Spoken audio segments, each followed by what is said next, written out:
This is Diana Sullivan in Austin, Texas with another ribber lesson. Today I'm going to show how to do a racked pattern. Racked patterns make a big impact with very little effort. And one of the wonderful things that your ribber can do. I have the machine set up for a circular cast on, and I have a needle arrangement for full needle rib.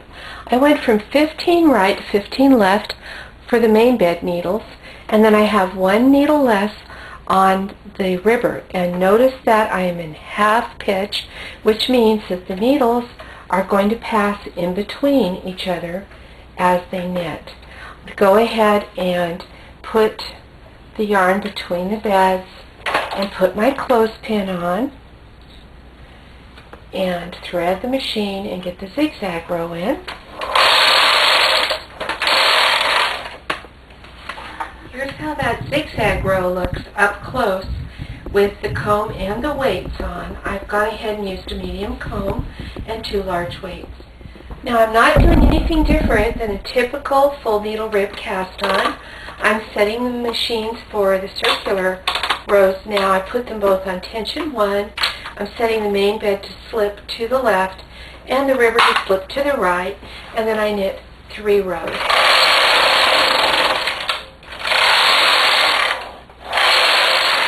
Now I'm not actually going to knit any full needle rib. It's a very typical thing to do to cast on in full needle rib when you want some unusual needle arrangement. I'm going to have a needle on the ribber, and then I'm going to have 4 needles on the main bed. And I'm going to repeat that pattern all the way across. So right now I'm just picking out the needles that hold stitches that need to be flipped up to the main bed. And what do you know, that just came out perfectly. So what I'm going to do now is transfer those stitches up to the main bed. So I just put the double eye transfer tool on, I bring the needle all the way down and out of work, and then I just pop the stitch up to the main bed. Simple as that.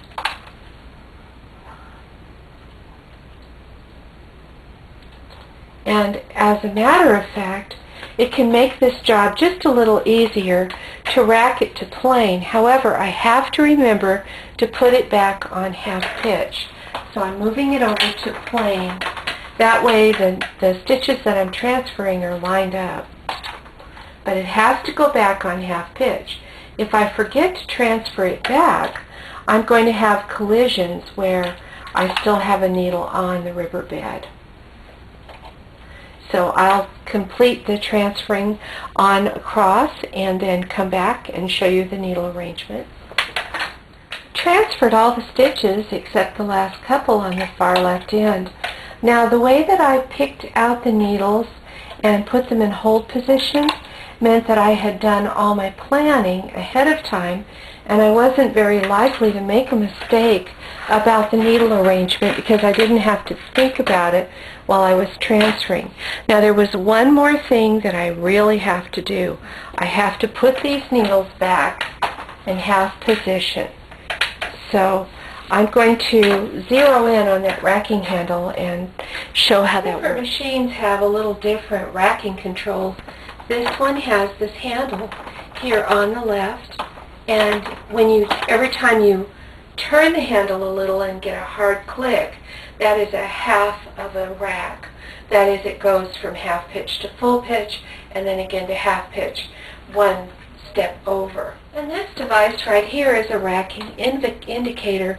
I started at 3.5 between the 3 and the 4 on the main bed, and I'm going to work my way to the right first. My machine is set for plain knitting, and it's on a little bit looser tension than I might normally use for this yarn because racking is going to stretch the yarn a little bit. The routine for this pattern is to rack after every row. So I knit a row to the left,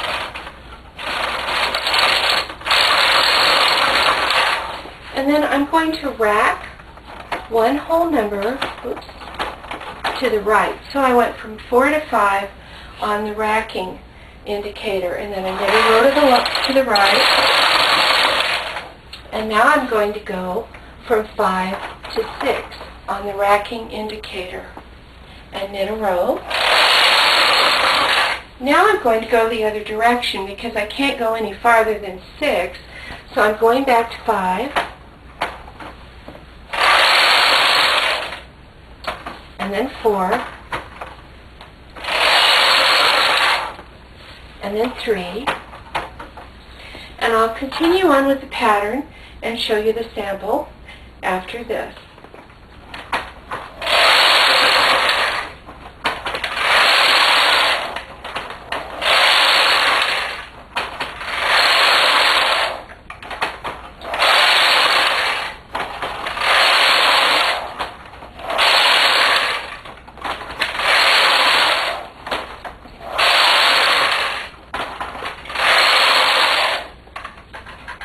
There are lots of variations on the racking pattern idea.